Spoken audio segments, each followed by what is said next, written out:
OC জামুরিয়ার কাছে একটা information আসে কি নর্থ শিয়ারশোল এখানে একটা কুয়ো খাদান আছে, ওখানে দুজন পড়ে রয়েছে। Accordingly OC Jamuria Satgram Sripur ECL অথরিটিকে ইনফর্ম করে ইমিডিয়েটলি ওখানে রেস্কিউ টিম পাঠানোর জন্য, এবং ফায়ার ব্রিগেডকেও ইনফর্ম করে। তো লোকাল এখানে যে কেন্দা পিপি আছে, কেন্দা পিপির অফিসার ইনচার্জ নিজে ফোর্স অফিসার নিয়ে আসে। কিছুক্ষণের মধ্যে ওসি জামুরিয়াও চলে আসে। নিয়ারবাই 3টে আউটপোস্ট আছে, প্রত্যেকটা আউটপোস্টের ইনচার্জরা তাদের ফোর্স অফিসার নিয়ে স্পটে চলে আসে। কিন্তু অলরেডি একটা বডি রেস্কিউ করা গেছে, রেস্কিউ টিম কাজ করছে। আশা করছি খুব তাড়াতাড়ি আর একটা বডি রয়েছে ওখানে, ওটা রিকভারি করা সম্ভব হবে। ওখানে এখনও পর্যন্ত লোকাল লোকজন যা বলছে 2টো বডি ওখানে ছিল, একটা অলরেডি রিকভারি হয়ে গেছে আর একটা রিকভারি হবে কিছুক্ষণের মধ্যে। এটা এই ব্যাপারে আমাদের কাছে কোনো ইনফরমেশন নেই, এই ব্যাপারে কিছু বলতে হবে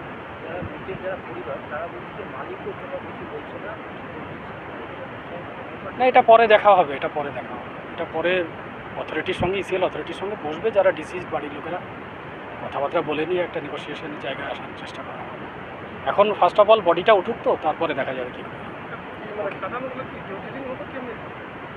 না, এগুলো ইসিএল অথরিটিকে বলে দেওয়া হয়েছে, এটা ইমিডিয়েটলি যাতে ওটা আবার ফিল আপ করে দেওয়া হয়। এইভাবে থাকলে তো আবার ক্যাজুয়ালিটি হতে পারে, যে কোনো সময় যে কোনো লোকজন তাদের প্রয়োজনে মাঠের দিকে যাবে, তো এটা ফিল আপ করে দেওয়া হবে, কথা বলা হয়েছে, দেখা হচ্ছে। बीजेपी से उसका क्या लग रहा है? अरे बीजेपी से क्या मतलब? बीजेपी का क्या है? बीजेपी कुछ करेगा? बीजेपी देना नहीं। इसके परिवार को 10 लाख रुपया हम देते हैं, अभी 10 लाख रुपया दे बीजेपी देना सकता है? दे अभी 10 लाख रुपया दे परिवार को, हम देते हैं तृणमूल कांग्रेस की तरफ से। उकसाने से तो काम नहीं होगा बाबू।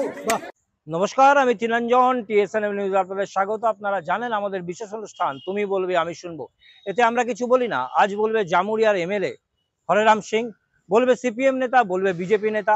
কিন্তু কি হয়েছিল, কেন বলবেন? জামুরিয়ার এমএলএ তিনি বলছেন আমি তৃণমূল কংগ্রেসের হয়ে এখনই 10 লক্ষ টাকা দিতে পারবো। পারবে বিজেপি দিতে? তিনি বলছেন যে তিনি এক্ষুনি মৃতের পরিবারদের 10 লক্ষ টাকা দিতে পারবেন। বিজেপি কি দিতে পারবে? বিজেপি পাল্টা জবাব দিচ্ছে, সিপিএম আবার বলছে। কিন্তু কেন বলছে, কি হয়েছে? প্রথমে ছবি দেখুন, তারপর বিস্তারিত আসছি।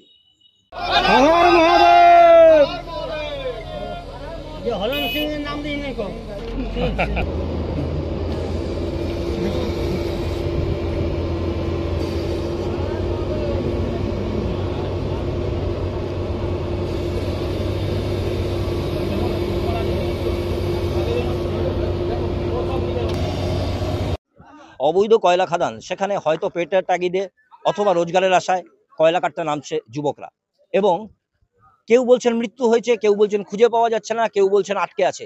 কিন্তু দীর্ঘ সময় হয়ে গেলেও তাদের কোনো খোঁজ নেই। তারা এই খাদানে নেমেছিল যেখানে আমরা এসেছিলাম, এবং তার বাড়ির লোকেরা রীতিমতো সেই জায়গায় বসে কান্নাকাটি করছে। এইরকম পরিস্থিতি চলছে কিভাবে? আমার বক্তব্য, মানুষের তো মৃত্যু হচ্ছে, মানুষের নিশ্চয়ই মৃত্যু হচ্ছে, আর এটা প্রথমবার হচ্ছে না। 1 বছরও হয় নাই, ওই সাইডে কাঁটাগড়িয়া সাইডে একজন মারা গিয়েছিল, এইভাবে অবৈধ খাদানে মারা গিয়েছিল। কিন্তু আমি যেটা বুঝতে পারছি, এখন যা বর্তমান সময়ে মানুষের কোনো দাম নাই। মানুষ কি করবে? যে ফ্যাক্টরিগুলো হয়েছে, যে কারখানাগুলো হয়েছে, সে কারখানাতে কাজ নেই। যদি কাজ পাচ্ছে, 18 ঘন্টা করে কাজ করাচ্ছে, 12 ঘন্টা করে কাজ করাচ্ছে, মানুষ যাবে কোথায়? পেটের জ্বালায় তো কিছু কাজ করতে হবে। এটা টোপে পড়েছে, এসেছে অবৈধ খাদান, এখানে এসে কাজ করতে গিয়ে মারা গেছে। এদের ক্ষতিপূরণটা কে দেবে? এদের ক্ষতিপূরণ আমি ভাবছি যে জমি মালিক, সে জমি মালিককে ধরা উচিত। এখানে কাজ জমি আছে, প্রশাসন কি করছে? প্রশাসন কি করছে? প্রশাসন এখানে জানে না, সব কিছু জানে, সিএসএফ থেকে পুলিশ সব জানে যে কি কোথায় চলছে। একটা প্রশ্ন হচ্ছে, আমি একটা অবাক বিষয় যেটা শুনলাম এবং শুনে আমিও অবাক হলাম, অবশ্যই আমাদের যারা দর্শক তারাও কিন্তু অবাক হবেন। সেটা হচ্ছে বিষয়টা অবৈধ, এবং যেটা দেখাচ্ছি আমরা, এই মাটি খুঁড়ে যেখানে মানুষ নেমে কয়লা তোলে, শুধু জামুরিয়া নয়, শিল্পাঞ্চলের বিভিন্ন জায়গাতে, এবং সম্পূর্ণ জীবনের ঝুঁকি নিয়ে এই মাটি খুঁড়ে সেখানে নেমে মানুষ কয়লা তুলছে, যেটা অবৈধ।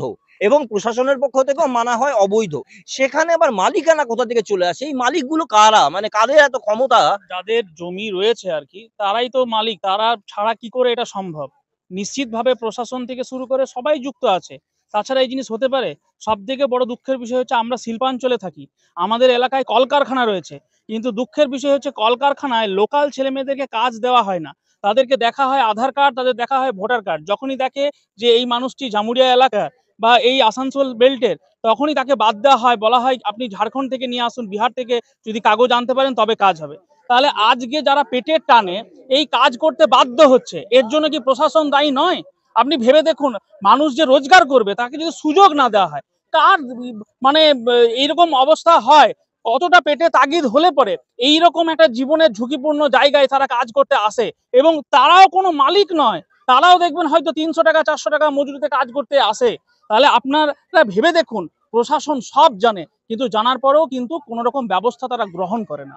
দেখুন, রাজনীতির বাইরে আমরা চলে যাচ্ছি, একেবারে রাজনীতির বাইরে যাচ্ছি, কিন্তু আমাদের প্রশ্ন হচ্ছে দাদা, এই এলাকাতে মানুষ যারা রয়েছে তারা তো ধরুন কেউ বলছে পেটের টানে, কেউ বলছে কাজের তাগিদে, কেউ বলছে বা কেউ ডাকে আসে, কিন্তু পুরো রাজনীতির বাইরে যদি আমরা চলে যাই, তাহলে মানুষ এইভাবে যদি কাজের পেছনে চলে, তাহলে তো দিনের পর দিন মৃত্যু হবে। কি করবে? মানুষের তো সংসার চালাতে গেলে মানুষকে তো কাজ করতেই হবে। এবার কাজ না পেলে তাদেরকে আসতে হয়, যেখানে ইচ্ছা অবৈধ খাদান বা আরো অনেক কিছু, সেখানে আসতে হবে মানুষকে। সেখানে তো প্রাণের ঝুঁকি থেকে, যে আজ যে কি ঘটনা করবে? ঘটেছে, মানুষকে তো এবার তার পিছনে 10টা ছেলে মেয়ে সংসার আছে, তাদের তো পেটটা আগে দেখতে হবে।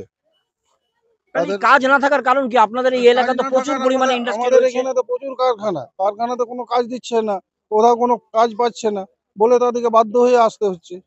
এই বিষয়টা উঠে আসছে, কেউ বলছে কাজ নেই, কেউ বলছে ইন্ডাস্ট্রি প্রচুর, সেখানে কাজের ব্যবস্থা নেই।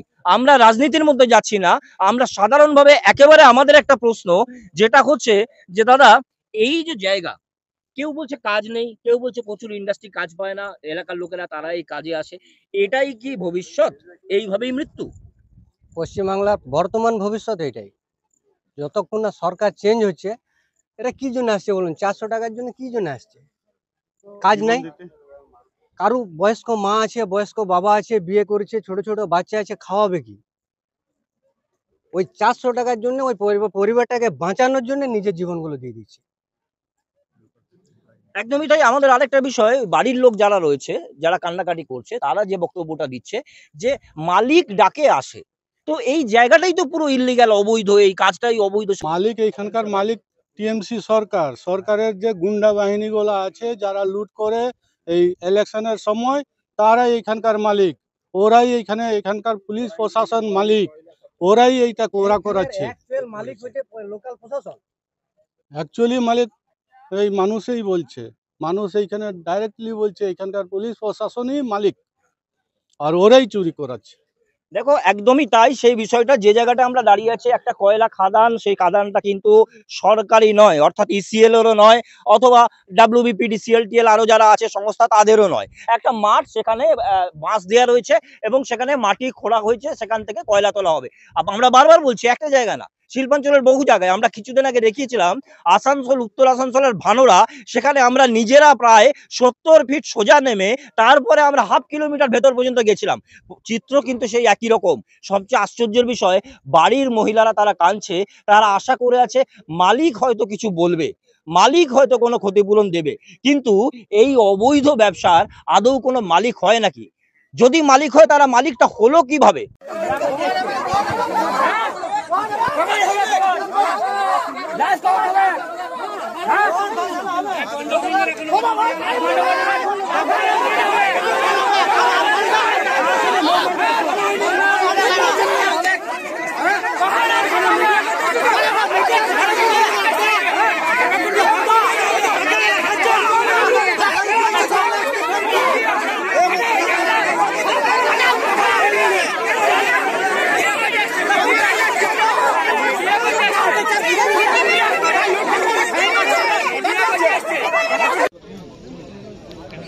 যে খাদানের ছবি আপনারা দেখছেন, অবৈধ কয়লা খাদান জামুরিয়াতে, সেখানে এলাকার মানুষের বক্তব্য যে শ্রমিকরা কাজ করতে নেমেছিল এবং গ্যাসের কারণে দুজনের মৃত্যু হয়েছে এবং দীর্ঘক্ষণ পর দুজনের দেহ তোলা হয়েছে। অবশ্যই তাদের পরিবাররা শোকাহত, কি করবেন বুঝে উঠতে পারছেন না। এবং সেখানে পৌঁছেছিল সমস্ত নেতারা, সিপিএম, বিজেপি, তৃণমূল সবাই পৌঁছেছিল এবং সবাই সবার বক্তব্য রাখছে এবং বিষয়টা উঠে আসছে ক্ষতিপূরণে। ক্ষতিপূরণ চাইছে, ক্ষতিপূরণ দিতে হবে তার দাবি হচ্ছে। বাড়ির লোকেরা বলছে কি করবেন, তারা তাদের মানুষকে ফিরে পেতে চায়, কিভাবে চলবে সংসার। প্রশ্ন হচ্ছে ক্ষতিপূরণ। আমরা বিভিন্ন সময় দেখেছি, আপনারাও দেখেছেন, কারখানাতে মানুষের মৃত্যু হয়, শ্রমিকের মৃত্যু হয়, কারখানার মালিক ক্ষতিপূরণ দেয়। সরকারি হলে সরকার অবশ্যই ক্ষতিপূরণ দেয়। এই যে খাদান আপনারা দেখছেন, অবৈধ কয়লা খাদান, এই খাদানের মালিককে কে দেবে ক্ষতিপূরণ? পুলিশ প্রশাসন নিশ্চয়ই মালিক নয়, যেহেতু এটা অবৈধ, তারাও জানেন। ইস্টার্ন কোলফিল্ড লিমিটেড কেন্দ্রীয় সরকারি সংস্থা, তারাও মালিক নয়, যেহেতু এটা অবৈধ, তারাও জানেন। আবার রাজ্য সরকার অথবা কেন্দ্র সরকার অথবা অন্য কোনো সংস্থা কেউ এর মালিক নন, যেহেতু এটা অবৈধ। তাহলে অবৈধ কয়লা খাদানের মালিক কে? এই খবর কিন্তু সবাই খুঁজে বেড়াচ্ছে। কেন মালিক না হলে ক্ষতিপূরণ দেবে কে? তাহলে এটা ধরে নেওয়া যেতে পারে যে ক্ষতিপূরণ দেবে সেই মালিক। প্রশ্ন থাকছে। हुआ है उसको सील किया गया था। आज देखते हैं कि उसको खोलने का चेष्टा हो रहा है। उसमें आदमी हमारा 2 चले गए, समझ गए, 2 चले गए। उनको रेस्क्यू करना पहला काम है, रेस्क्यू करना, उनका डेड बॉडी मिले, उनके परिवार को मिले। दूसरा, यदि कुछ मदद करना है इसलिए कर सकता है, इसलिए कहाँ उठा दिया कि हमारा कोई मतलब नहीं। कैसे रिकवरी होगा? इसलिए अगर हाथ उठा देगा तो हाँ, तो रिकवरी इसलिए क्या करेंगे, इसलिए जो बोला कि हम नहीं कर पाएंगे, इसीलिए हम बात भी किए हैं, आए हैं। तो ये दूसरा ही ड्रामा करने से क्या होगा, क्या मदद करेगा?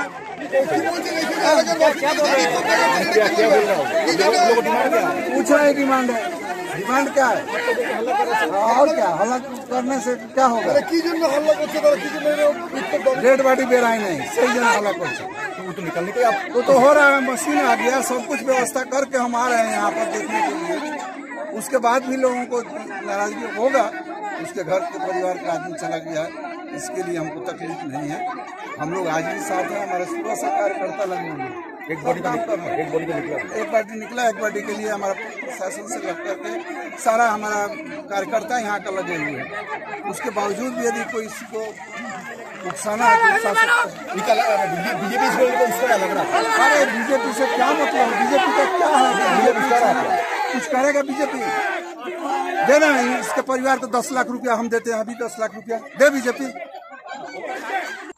সমস্ত ছবি দেখলেন, সবার বক্তব্য শুনলেন, তৃণমূলের বক্তব্য শুনলেন, সিপিএম এর বক্তব্য শুনলেন, বিজেপির বক্তব্য শুনলেন এবং আদপেও এর পাশেও কিন্তু আরো একটা অবৈধ কয়লা খাদান এরকম রয়েছে এবং যেটা সবাই দেখলো, সবাই বলল। এখন প্রশ্ন দাঁড়াচ্ছে যে এই যে অবৈধ কয়লা খাদানগুলো মাত্র 400 টাকা 300 টাকার বিনিময়ে বাড়ির পরিবারকে সুখে শান্তিতে রাখার জন্য এই ছেলেরা চলে যাচ্ছে অবৈধ খাদানে। জামুরিয়া একটা ইন্ডাস্ট্রিয়াল এস্টেট, সেখানে প্রচুর কারখানা রয়েছে। অভিযোগ হচ্ছে তারা কাজ পাচ্ছে না, সে কারণে তারা এই কাজে যাচ্ছে। বাড়ির লোকরা বলছে কাজ নেই, পরিবার চালানোর জন্য, পরিবারের বাচ্চার মুখে হাসি ফোটানোর জন্যই কিন্তু এই সমস্ত কাজে যাচ্ছে এবং মৃত্যু বরণ করছে। বাড়িতে সুখ শান্তি আনার জন্য মৃত্যু বরণ করছে। মানুষ বলছে, আমরা কিছু বলছি না। এবং তারপরেই কিন্তু যতই দিন যাচ্ছে ততই কিন্তু এইরকম একটা বিষয় বাড়তে থাকছে, যেটা এলাকার মানুষ বলছে। যদিও প্রশাসনের পক্ষ থেকে ব্যবস্থা নেওয়া হচ্ছে এবং জানা যাচ্ছে এই সমস্ত অবৈধ খাদানগুলো খুব শীঘ্রই বন্ধ করা হবে এবং ব্যবস্থা নেওয়া হবে। এখন দেখা যাক প্রশাসন কি ব্যবস্থা নেয়। কমেন্টস করতে পারেন আমাদের ইনবক্সে। আপনাদের কমেন্টস আমাদের কাছে খুবই গুরুত্বপূর্ণ এবং সাধারণ মানুষ জানতে পারবে যে মানুষ কি চাইছে। তুমি বলবে আমি শুনবো। আজ এ পর্যন্তই। দেখতে থাকুন TSNM নিউজ।